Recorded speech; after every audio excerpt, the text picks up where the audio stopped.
نحمده ونصلي ونسلم على رسوله الكريم اما بعد. نن درس قرآن کې د درویشتمې سپورې مکمله خلاصه بیانېږي. الله تعالی د دغه سپورې په شری کې د امام الانبیاء رسول الله صلی الله علیه وسلم په نبوت باندې دلیل بیانوي. اعوذ بالله من الشیطان الرجیم. یاسین والقرآن الحکیم انک لمن المرسلین. په دا آیاتونه کې الله تعالی د نص قطعینا د رسول الله صلی الله علیه وسلم دا نبوت ثابتوي او الله تعالی په ذات خود د قران کریم قسم خوري او دا وایي چې اې د محبوبه ته یقینا چې د پیغمبرونو نه یې. او دا سورته یاسین دا د قران کریم زړه دی او کیم یو کاس غایز د سورته یاسین وایي د انسانو دا ټول رز د امن او په عافیت سره په خیر سره تیریږي. بیا الله تعالی مخکې د درې رسول تذکرہ بیان کړی د اسونتیا د پوره د پیغمبر لفظ ته استعمالومه. بیا دا داسې وی چې الله تعالی درې پیغمبرون رولل دغه یو علاقه ته یو بستی ته. بیا دغه علاقې تذکرہ په قران کریم کې نشته او دغه چې کیم نوم د قران کریم کې نشته او داسې د درې رسول چې کیم دي دغه نوم الله تعالی نه بیان کړی. خو بهرحال د روایت نه دا ثابت دي چې د یغه بستی د یقلی نوم د انتاکیه او داسې چې کیم درې رسول دي دغه نوم د صادق، صدوق، شلوم یا شمعون. دغه درې بیا داسې وشول چې اول الله تعالی دوا رسول دغه یو بستی تر ولجل خدای د یغه انکار وکړو د خبره نه منله. بیا داسې وشول چې الله تعالی ورسته درم رسول د هر ولجه او يحكم هدا یغه خبره نه منله. درم رسول دی دغه دوی د تایید او دغه تصدیق ته پوره دغه د تقویت ته پوره الله تعالی ولجه. وجاء من اقصى المدينه رجل يسعى قال يا قوم اتبعوا المرسلين. دلته د رجل نه مراد دغه حبیب بن اسماعیل نجار. دغه یو رسول د پیغمبرونو دعوت قبول کړی او پابند د ایمان وروړی و. بیا دته چې کله پته ولګیده چې دغه خلک د شهر ول خلک د رسول خبره نه مانی، بیا دای وډور شو په ډارولې باندې شهر ته روغې خلته و چې دغه رسول خبره ومني دغه انکار ما کوي همیشه د پروبیتوس ناکام وي د خبره نو منله او بهرحال دای شهید کو. چې کله د شهید کو بیا داسې وشول چې الله تعالی دته د شهادت په جنت کې د داخلولي بشارت ورکړه، خوشخبری ورکړه. الانکه جنت ته خو انسان دوباره حشر نه بعد داخليږي چې حشر وشي صبح کې توبار شي مکمل شي په نه بعد انسان جنت ته داخليږي. خو د الله تعالی چې کیم نیک بندګون دي یغه تا کله کله الله تعالی په دنیا په قبر کې د جنت نعمتي نویر کی چې هغه په دخول جنت سره د الله تعالی تعبیر کړی دي. او داسې د حبیب بن اسماعیل نجار دغه د خواهش کو تمنا کله چې کاش چې د حکم ته پته لګیدل وای چې الله تعالی متکیم نعمتي نر کړی دي. بیا الله تعالی مخکې دا خبره بیانوي اليوم نختم على افواههم وتكلمنا ايديهم وتشهد ارجلهم بما كانوا يكسبون. د قیامت پر ورځ د دای لوسینا د دای پښې د دای خلا د دای خلاف گواهی ورکوي. دلته دغه مراد دا دی چې الله تعالی د دای په خلی باندې مهر ولګوي.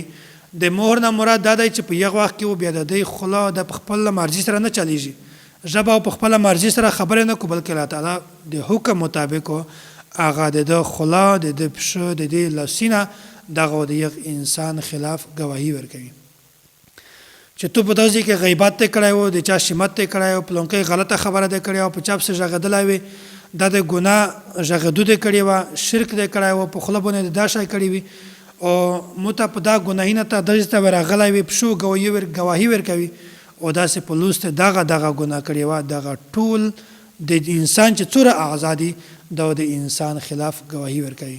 بیا په دغه کې دا سړی افسوس کو یا چې نن د مو اعضا ویل د مو خلاف گواهی ورکوي. او انسان ته په چار دو چې په دنیا کې دمر نیک اعمال وکړو چې یخ په واجه د آخرت ټیکو او کیم انسان چې په دنیا کې دمر اعمال نه وکړو چې د یخ په واجه سره د آخرت جوړ کو د انسان د همیشه د پوره په خساره کې دی. بیا مخکې الله تعالی د مشرکین چې کوم حماقت او د الله تعالی بیان کړی دی په مکه مکرمه کې یو کاسو مشرک و عاص بن وائل دغه یو زوړ اډیکه واخسته بیا د اډیکه ټوکړي ټوکړي ک بیا نبی علیه الصلاه والسلام ته ول چې دغه و د قیامت پرز الله تعالی دوباره چګوي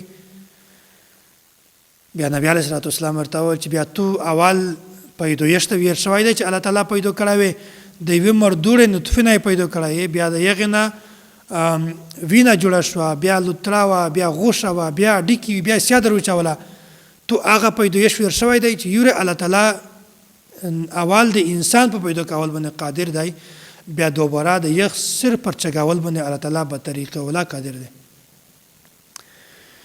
دا صورت ختم شو مخکې بل صورت ته صورت صافا دغه صورت کې الله تعالی د مشرکین تردید بیان کړی دی والصافات صفا فالزاجرات زجرا فالتاليات ذکرا الله تعالی دلته د درې قسمه فرشتي قسم خوړلی دی اول خو هغه فرشتي دي چې هغه په سفینه کې ویلوړي دي او دوم نمبر فرشتي هغه دي چې هغه ډانډ پټ سپکول کو چې کیم شیطانون عالم بالا ته د خجولې د تللې کوشش کو بیا فرشتي هغه دی واپس کوي او درم نمبر هغه فرشتي چې هغه د الله تعالی عبادت کو ذکر کو الله تعالی دلته د درې قسمه فرشتي قسم خوړلی دی دا ویلې ځکه چې مشرکین ځنه داس وی چې یو د فرشتي ځنه عبادت کو ځنه بیا داس وی چې دغه فرشتي د الله تعالی لیړه دي بیا الله تعالی دا قسم خوړه چې د عبادت ذات د صرف یک دی الله تعالی د مونږ بغیر بلی څوک د عبادت لایق نشته نه موته د فرشت نه موته د لیړه ضرورت شته او نه موته د بل شریک ضرورت شته او نه د مولین نشته دا د مشرکین د غلط نظریه تردید ها الله تعالی بیان کا اولئک لهم رزق معلوم الله تعالی دلته د جنتیونه تذکرہ بیان کړی دی چې په جنت کې دایته انعامات ملاویږي دایته خوراکینه ملاویږي څوک دغه سوچ هنه شي کړلای چې میشته سبو تشه ملاویږي لژورته ملاویږي د کمه کوالټي ولا خوراکارته ملاویږي نه بلکې الله تعالی همیشه خوراک ورکوي همیشه رزق ورکوي د اخره پر چې څه د انسان غوړي ته الله تعالی ملاوي الله تعالی ورکوي بیا الله تعالی د جهنميون خبره بیان کړی دی چې د خوراکي د پورا زقوم دا ترخه بدبوداره مردوړه ونه دو دا الله تعالی دیته د خوراک ته پورا ورکوي او دا د ازمایښت یو امتحان وي دغه ونه چې کیم شاخینه دی منډونی دا داس وی لکه د شیطان سر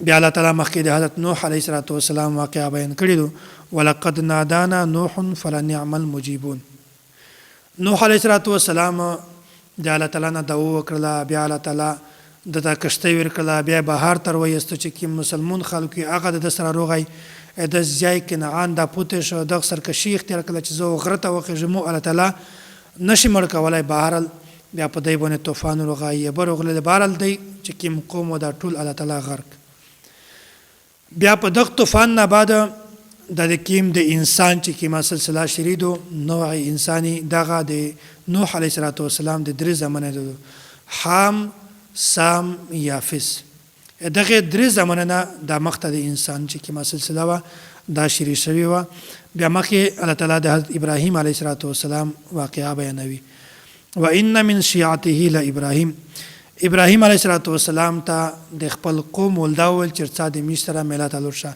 په دا مخکې واقعا مخکې بیان شوی او دا مخکې تفصیلی واقعا ته بیان شوی دی چې ابراهیم علیه السلام قوم ولتاول چې زه خو بیموریا دلته دغه نه دوه مطلب مراد یا خو ابراهیم علیه السلام حقیقتا بیمور او یا دغه خبره نه مراد ده دی چې د توس شرک چې کیم دی د توس بدعات او کفر شرک چې کیم دی دغه نه د مو روحاني طبيعت خراب دی طبيعت مزنه خرابېږي دغه د وجنه ابراهیم علیه السلام چې زبی موریا خو د ابراهیم علیه السلام بنیادی تر باندې د پوتکاوله مقصد دا و چې زده دی بوتون موت کا او د دې چې کین د بوتونه به بسیدو د دې کمزورتیا دو دا د ته بالکل واضح شي چې میش بوتون هیڅ شي نشي کولای خپل ځون هنه شي بچ کولای بیا الله تعالی د حضرت ابراهیم علیه السلام امتحان وخاست فلما بلغ معه السعي قال يا بني اني ارى في المنام اني اذبحك ابراهیم علیه السلام دا وکړه بیا الله تعالی دته بچای اسماعیل علیه السلام ورک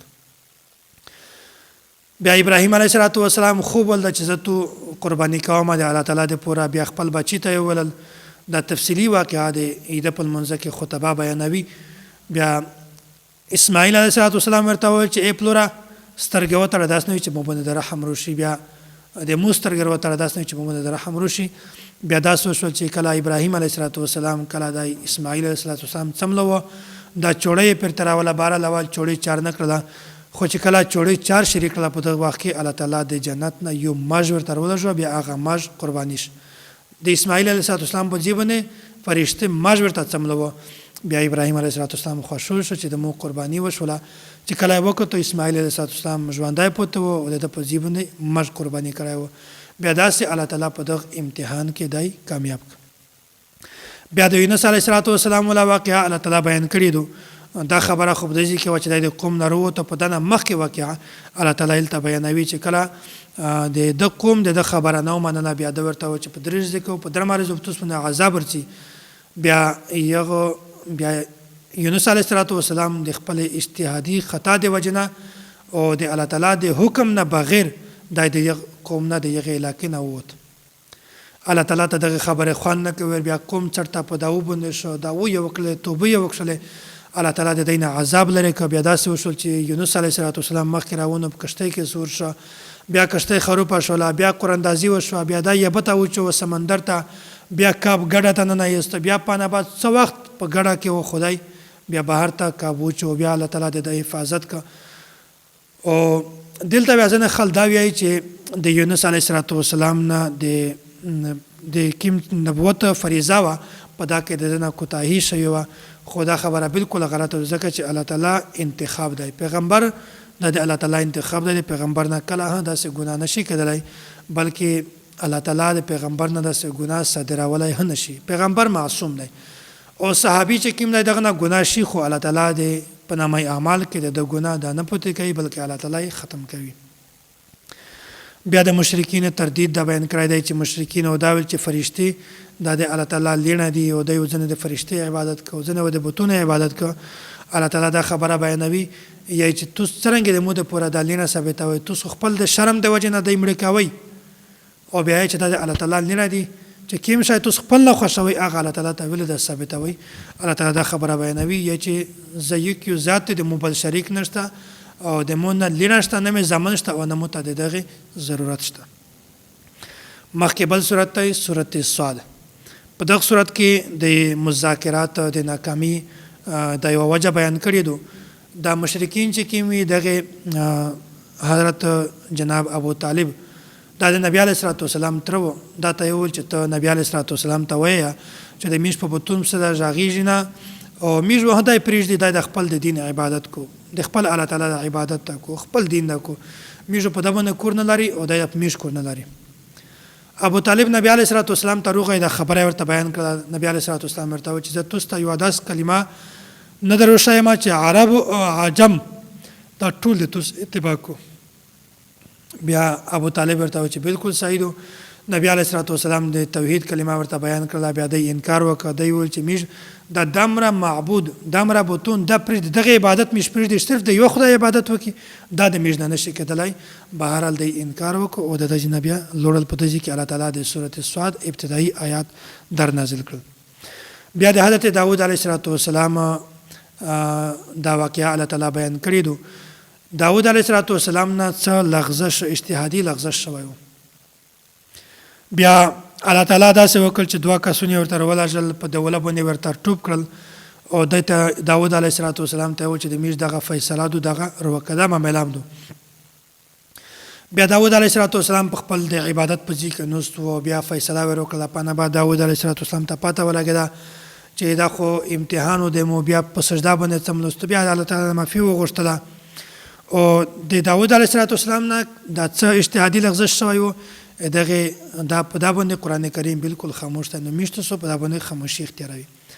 بیا د حضرت سلیمان علیه السلام تذکره بیان شوی د سلیمان علیه السلام د جنگ د پوره ډېرې کښلې اوس پې سوتلې وې. بیا یوه ورځ ده ورته وویل خپل دا چې کوم نوکري وي چې مو ته دغه راولئ چې زه معاینه وکړه ویې بیا دی په دا کې مصروف شو. د حضرت سلیمان علیه السلام نه د مازدیګر لمونځ قضا شو.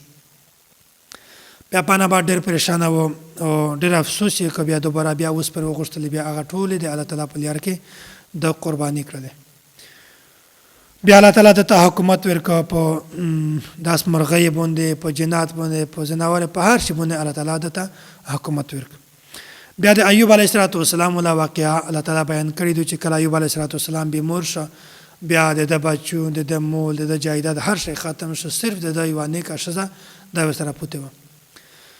بیا دلته الله تعالی دا خبره بیانوي واذکر عبدنا ایوب اذ نادى ربه، د چې کومه د شفا ولا د بیمارۍ ختم کول ولا واقعات دلته بیان شوي دي. الله تعالی ورته وویل چې ته د خپل پښه په ځمکه باندې ووایه او د دغه نه بیا یوه چشمه یوه چینار پیدا شوله او بیا الله تعالی ورته وویل دغه یبه باندې ولمبېږه او دا یبه وڅښه. الله تعالی ته شفا ورکړه. په شفا نه مخکې شیطان دا د ایوب علیه السلام ښځه ته روغی او ورته وویل چې زه طبیب یم، زه د علاج کړلی شم، خو که چیرې د علاج وشه بیا ورته دا وایي چې دغه علاج تو کړی دی. دا خبره د ایوب علیه السلام ښځه ورسره ومنله.